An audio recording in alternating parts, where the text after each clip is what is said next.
Oh, it's you again. Well, since you're here, allow me to regale you with another story from the annals of cinema history. When it comes to controversial movie directors that are still working today, it's tough to think of one more divisive and contentious than Zack Snyder. Depending on who you talk to, the man's either a visual genius who helped to usher in a unique new cinematic style for comic book adaptations, or a talentless, overrated hack whose movies look like they were shot in the middle of a power cut. Whereas the iconic shots of 300 really put him on the map, the grim, somber and depressing tone of Man of Steel and Batman vs Superman practically knocked him off it. But there's another Zack Snyder movie that's a bit more difficult to categorise. A movie that dared to tackle source material so challenging that it frustrated some of the best writers and producers in Hollywood for decades. A movie named Watchmen. Based off the labyrinthine and extremely mature comic book series, Watchmen tells the story of a group of former crime fighters living in an alternate 1980s America poised on the brink of nuclear war. With a cast of flawed, morally questionable characters doing distinctly unheroic things to reach their goal, it dared to ask the question, if superheroes could exist, would you really want them to? Watchmen copped a lot of shit when it came out back in 2009. Fans of the original comic series were somehow surprised that a 2.5-hour movie wasn't able to incorporate every single element from the 450-page graphic novel. No shit. General audiences, on the other hand, went into theatres expecting a fun, action-packed superhero flick about a bunch of good guys out to save the world. And well, that's not exactly what they got.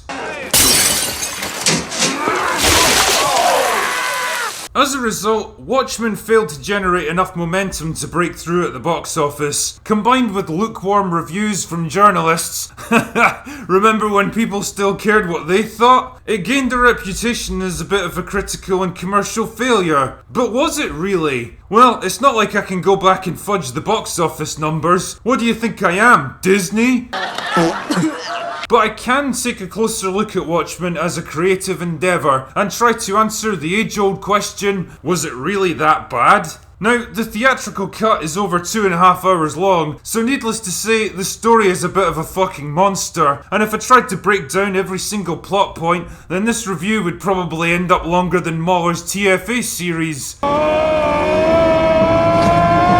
But I'll do my best to give you a decent overview of the story. So let's begin, shall we? Watchmen takes place in an alternate 1985 America, where masked crime fighters have been around since the 1940s. At least they were, until they got outlawed a few years earlier after a wave of public backlash. Now the few that remain have either retired to live out their lives as normal people, become government agents, or ignored the ban and continued to operate outside the law. Meanwhile, the accidental creation of a godlike being known as Dr. Manhattan has allowed Richard Nixon to win the Vietnam War and a third term in office, not to mention shifting the balance of the Cold War in favour of America. Backed into a corner, the Soviets are becoming increasingly desperate and unpredictable, pushing the world to the brink of Armageddon. The main storyline kicks off with the murder of an elderly crime fighter known as the Comedian, which attracts the attention of his former comrade Rorschach, named because of the inkblot mask that he wears to hide his identity. Believing that former members of the Watchmen crime fighting group are being targeted for assassination, Rorschach tries to contact the others and warn them. This is where we get to meet the other main characters of the story. There's Night Owl, who used to be a Batman type character with a badass suit and a hoverjet, but now he's fat and retired and kind of a pussy. Ozymandias, on the other hand, has used his scientific genius to become a billionaire tech giant, hoping to use science to avert a nuclear war. Then there's Dr. Manhattan himself, who now works as an agent of the US government along with his girlfriend Silk Spectre. Manhattan's abilities allow him to experience the universe outside of linear time, meaning that his mind basically exists in the past, present and future all at once. As you can probably imagine, this makes it pretty hard for him to focus on little things like the outcome of the Cold War, and there's a growing rumour that he may actually be a threat to humanity. This all comes to a head during a disastrous TV interview where he tries to reassure the public, only to be confronted by a former lover that claims he gave her a terminal illness. Overwhelmed by all the attention, he teleports himself to the surface of Mars for some downtime. But with America's ultimate weapon missing in action, the Soviets use the opportunity to invade Afghanistan, bringing the world even closer to World War III. Meanwhile, just as Rorschach's getting closer to the truth of the comedian's death, he's framed for the murder of a former supervillain and sent to prison for it. Knowing he'll be dead within hours if they don't do something, Night Owl and Silk Spectre are forced to come out of retirement to rescue him. That's the three basic strands to Watchmen's story. The first follows the growing relationship between Night Owl and Silk Spectre as they dust off their capes and costumes for the first time in years. The second follows Rorschach's search for the truth and his growing suspicion that there's a much bigger conspiracy at work. And the third centres on Dr. Manhattan, trying to decide whether humanity even deserves to be saved.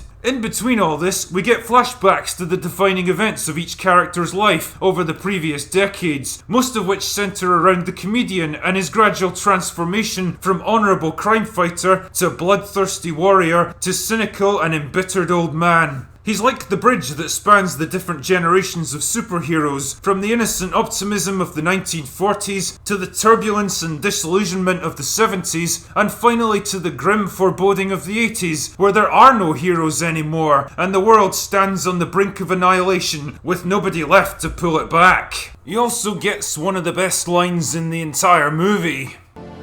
What happened to the American dream? What happened to the American dream? It came true. You're looking at it.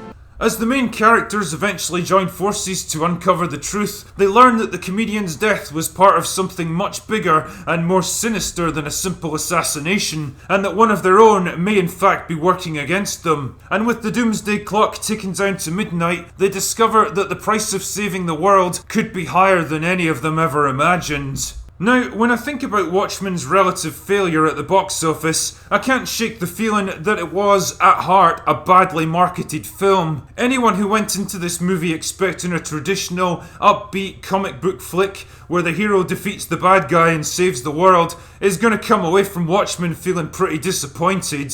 It's simply not that kind of movie because it was never meant to be. Look beneath the flashy visuals, and Watchmen is a complex film that explores interesting aspects of the superhero genre. I'm kind of hesitant to use the word deconstruction because these days it conjures up images of angry, purple-haired land whales that think their gender studies degree is a magical key to unlock the mysteries of complex storytelling. But in this case, it really is the best way to describe what Watchmen does. It's a movie that's not afraid to challenge our conventions and assumptions about superheroes. It tells a complex, multi-layered story spanning decades, with characters that represent vastly differing ideas and worldviews. And it does this in a patient, detailed and methodical way, laying the groundwork for the big emotional payoffs that come later. It takes the time to build up the history of its world and the characters that live in it, giving us big, elaborate flashbacks to previous groups and events, whose connection to the main story only becomes clear much later. Like seeing a young version of the comedian trying to rape the first Silk Spectre back in the 1940s. A scene like this might seem like a pointless detour into self-indulgent territory until you realise that not only does it establish the darker side of the comedian's personality, but it also gets put into an entirely different context later when you find out that Silk Spectre actually fell in love with him despite his flaws, even having a child with him.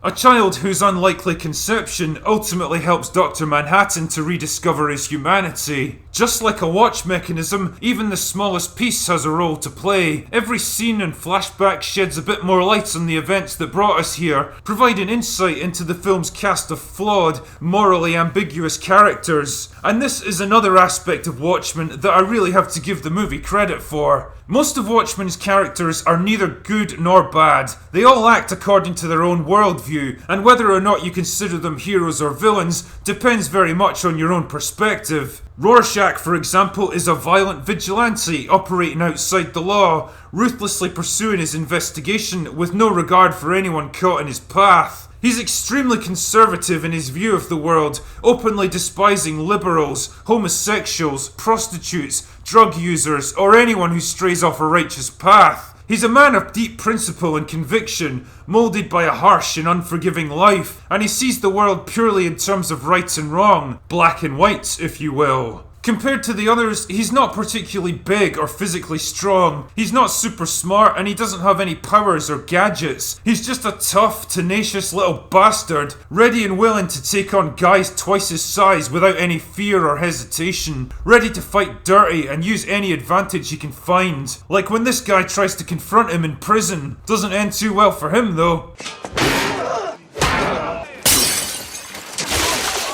Rorschach is a man who lives by a strict moral code and won't break it for any reason, even at the cost of personal friendships or his own life. He represents unbending willpower, and his philosophy is perfectly summed up in this line. Never compromise. Not even in the face of Armageddon. At the other end of the spectrum, you've got the comedian, who has no real morals or principles to live by. He treats everyone around him like shit, openly abuses his powers, and seems resigned to the looming threat of nuclear war. But at one point, confronted by the truth of what's about to happen, he breaks down and acknowledges his own failings and mistakes. He's an old man now, brooding over a wasted life. Dr. Manhattan, on the other hand, is so disconnected from the world that he sees the survival of humanity as a simple intellectual problem, rather than something he actually cares about on a deeper level. Like in this flashback, when the comedian guns down a pregnant woman who attacks him, only to point out that Dr. Manhattan could have prevented the whole thing if he wanted. Instead, he chose to do nothing. That says a lot about where his head's at. Ultimately, the character is there to pose an interesting question. If you give a man the powers of a god, what will that actually do to his humanity?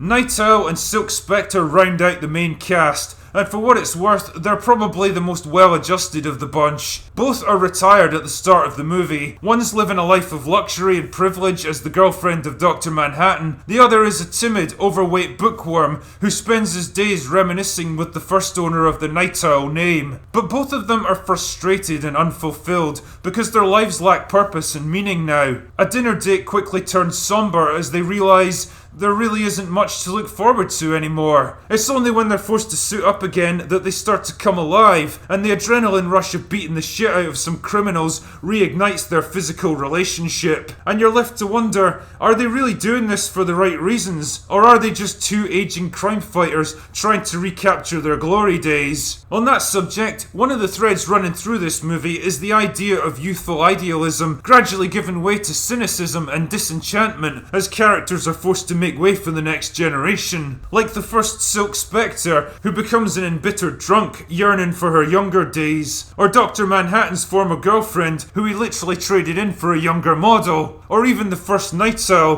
who wrote a scathing autobiography exposing the darker side of masked crime fighters. Watchmen doesn't just ask questions about what happens when flawed and unworthy people are given the mantle of hero, it also explores what becomes of those people when they have to hang up their capes for the last time, facing up to their autumn years in the knowledge that their best days are long behind them. But the biggest and most interesting revelations are saved for the finale, when our heroes converge on the enemy stronghold to confront the movie's villain at the 11th hour and foil his plans for world domination. Except, this particular villain isn't out to dominate the world, he's out to save it. And there's no chance of foiling his plans here. There's no last second reprieve like we've seen a million times before. By the time they track him down, he's already put his plan into action, and even Dr. Manhattan's intervention isn't enough to stop him. It's a scene that's both surprising and refreshing, and you're left to wonder what the hell happens next. Just like Thanos a decade later, Ozymandias can be seen as the tragic anti-hero of Watchmen's story. A smart, logical, pragmatic man forced to do the unthinkable to save the world from total destruction, sacrificing millions of innocent lives in order to save billions more, and uniting the entire world against a common enemy by framing Dr. Manhattan for the whole thing. Peace founded on a dark lie, but peace all the same. The question is it enough? As much as they hate to admit it, even the heroes come to recognize the wisdom of his plan. You understand, don't you? Without condoning or condemning. Man, it's nice to see Ozymandias being treated with respect and reverence here, instead of turned into the butt of a fucking unfunny joke.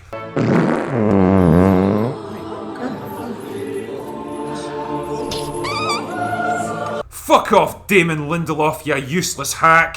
It's a brilliant resolution to the overarching threat of annihilation that perfectly encapsulates everything this movie's been trying to say. That in the real world, there are no easy, comfortable answers. There are no clear heroes and villains. No simple choice between right and wrong. There are just people, flawed and weak and human, trying to make the best choices they can. And this for me is what makes Watchmen such a clever, complex, satisfying movie. It doesn't provide easy answers or neat resolutions, but instead it asks difficult questions that lesser movies would have shied away from. What does a man lose if he gains the power of a god? How do people control their darker impulses when they've been freed from responsibility? And are humans only capable of working together when they have a common enemy to strive against? These are interesting questions, and I'm glad the movie had the balls to ask them. It's not all perfect, of course. While the grim, dark, foreboding atmosphere of the comic is perfectly conveyed here, and it's clear that some shots were literally taken right off the page, the endless rain and gloom can be kinda monotonous at times, and some of the nuclear war references are a bit on the nose. Like, do we really need to hear 99 Red Balloons playing twice? Does everything need to reference the blood-covered smiley face pointing at 5 to midnight on the doomsday clock?